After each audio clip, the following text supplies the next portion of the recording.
Probation after probation, excuse after excuse. But today, Anthony Mendoza runs out of second chances. After years of DUIs, failed programs, and even an aggravated assault arrest, the courtroom hits a breaking point. And you're about to see the exact moment a judge finally says, enough. Good morning. Are you Anthony Mendoza? Yes, ma'am. And Mr. Mendoza was previously in court and entered pleas of true to counts 1 through 13 in a motion to revoke probation. Currently on probation for driving while intoxicated, third or more. That was a 6-year sentence that was probated for 6 years. I've received an updated pre-sentence report. Has everyone had an opportunity to review that report? Yes, ma'am. Yes, ma'am, we have. Are there any additions? This isn't just another probation hearing. Mendoza had a third or more DWI, got a 6-year sentence, and somehow managed probation instead of prison. That was his chance to turn life around. But here we are. Having to go to work, but yet he's not supposed to drive, and so he's driving with an invalid license, and he's not able to work, and he can't afford to pay for the things he needs to do, such as the 12-step program, the GED program. All those things require money, and that's one of the big issues. But the things I'm concerned about is that it says that he went to the safety relapse program.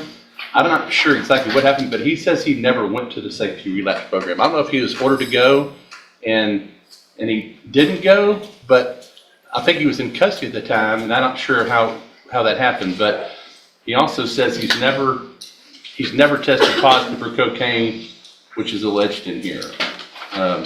It addresses an issue that he apparently had with one of the directors of the facility where he became combative, and this also in turn is tied to a scram device. He ended up developing a big sore on his ankle, so he would put his sock behind the scram device, and in this incident he was frustrated and he wanted to take his boot off to show the director the problem that he had, and that's when they were saying that he was being disruptive. Notice the defense strategy: blame the cost of treatment, the devices, the system. And yes, it's tough. But the bigger issue is, does struggling with money justify skipping sobriety programs and driving drunk again? See him again until August 11th of 2023 when he was arrested in Houston.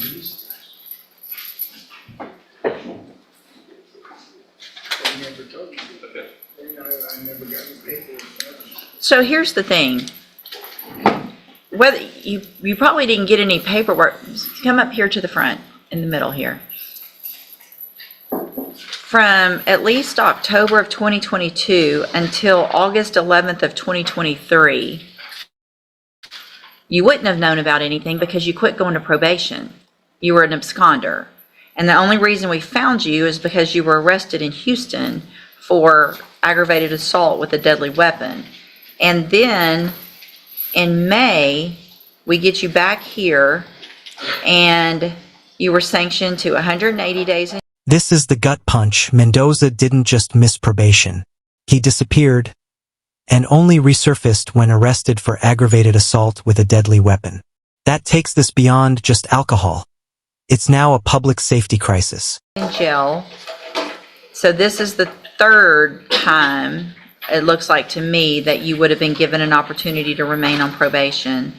Gave you upfront time, continue you on probation. Courtesy supervision was sent to Harris County. And then we have the scram device issues still, alcohol violations, interlock violations, aggressive behavior, ongoing alcohol use. So if you didn't do the relapse safety, it's not anyone's fault other than your own, because if you didn't know about it, it's because you weren't going to probation. Mr. Nichols? Judge, I think it's pretty clear. He was put on zero tolerance a couple of years ago, and here we are on the second time. Third. Multiple times. Yeah. And I don't know what else we could do. So obviously I agree with the probation department's recommendation for revocation. I think he's had more than enough chances, Judge. In fact, there was one thing I want to make the court aware of. If I can call Ms. Martinez, real Yeah, quick. sure. Ms. Martinez, would you please raise your right hand? Do you swear or affirm the testimony you're going to give in this hearing will be the truth, the whole truth, and nothing but the truth, so help you God? Thank you. Go ahead. Ms. Martinez, you were supervising, Ms. Mendoza was on Harris County supervision, correct? Yes, sir. And you were back in October when he started having these violations and the warrant was issued. Did you advise him to turn himself in? Yes. And what was his response to you? He had responded with an email that said, "Ha." That was his only reply to you. Did I ask you to print me out a copy of that? Yes. Showing you what I marked State's Exhibit 1 for purposes of this hearing. Is this a copy of the email with his reply to you? Yes. I'll tender to the defense attorney, Your Honor. Okay. Tender to the court for purposes of this hearing, I'll offer State's Exhibit 1. It's admitted. And is that pretty consistent with his level of cooperation and attempts to probation wise? Did you catch that email? Probation tells him to turn himself in, and his only reply is literally, ha. That's not just disrespectful. That's basically spitting in the court's face. Yes, sir. No other questions, Your Honor. All right, any questions? Just a couple. I want to clarify on the relapse program. You said y'all came to court on motion to revoke. Is that my understanding? Yes. And so the safety relapse was ordered by Judge West, Yes. and he was here. The defendant was here. Mr. Mendoza was here at that time. Yes, sir. Well, wouldn't he have been taken into custody? Let me make sure, because technically I wasn't supervising. Okay. It looks like the hearing was completed over the phone.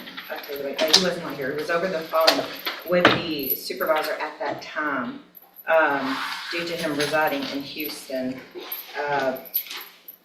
He reported he had a lack of transportation to report back to the hearing at that time because he had tested positive for alcohol and cocaine. The supervisor had recommended complete relapse. Here's the cycle.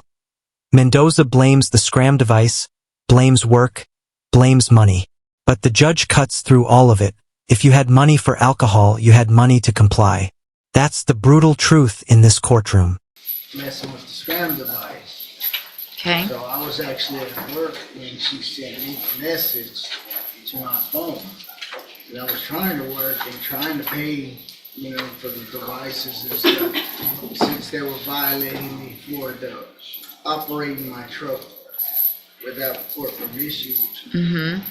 So that's when I just didn't turn myself in. Right. So did you respond? Is that email, that was Yes, ma'am. that's what you thought about all that? Yes, ma'am, I did actually say that. You thought that was funny? It's because I was agitated and I was taking lunch at work, and I was trying to, do things, trying to make money to take the classes, but with being on the scram device. Well, you had money to buy alcohol. You had, because you kept drinking, because you kept messing, Mr. Mendoza, you have been given so many opportunities on this probation, and I understand that those things are expensive.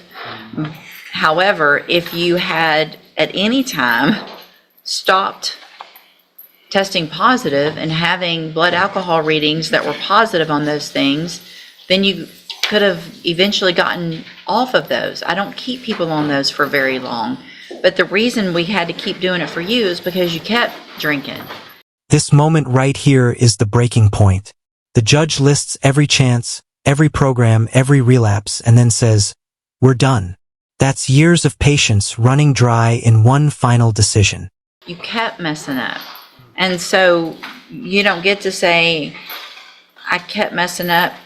Seriously, you got the initial probation in 2021. You got you got safe P. You got some upfront time because of the Harris County issue. Didn't revoke you, haven't revoked you. 3 times haven't revoked you. And here we are with all of these violations. Through the TDCJ program, I was doing what I needed. The only time I had issues when I had the foot problem that I got from the halfway house. That's the only reason they said I absconded from the TDCJ program. Okay. I've actually done well through the program, through with the supervised division. The only time I messed up is when they stopped supervising me and made me go do these things by myself. Well, I mean, how old are you? How old are you? I'm 43. 43 years old. And I have no felonies on my record except for this. That doesn't mean anything. You have this felony and you have 6 years hanging over your head. And you've been given all the tools. You went to safety. You got to aftercare. At some point, you have to take those tools and do for yourself and not come in and say, well, they made me do it for myself, so it's somebody else's fault that I kept drinking. We gave you the tools. If I can get We're done. through At this, another we're done. safety again, No, we're done. let me kiss At my the- ass. Mr. Mendoza, turn around. You can say whatever you want, but you're going to face me and you're going to get your sentence. And if at this time I could give you more, I would, I promise you, but I can't. So I'm going to find that you entered your pleas of true to counts 1 through 13 freely and voluntarily. Find those counts true. Find sufficient evidence to revoke your probation, and at this time revoke your probation. Sentence you to 6 years in the institutional division of the Texas Department. 6 years in prison. That's the cost of too many chances wasted. And notice, the judge even says if she could give more, she would. That shows just how far Mendoza pushed the limits of mercy. Department of Corrections. You will receive credit on that sentence for any time that you've been in custody that the law gives you the right to receive.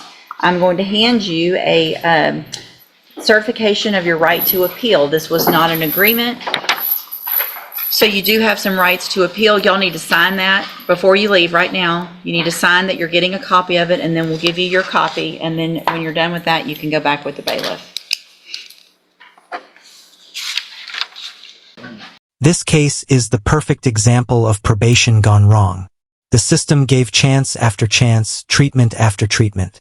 But at some point, justice isn't about sympathy, it's about safety. What do you think? Should judges cut off repeat violators sooner, or keep trying rehab until the bitter end? Drop your thoughts below.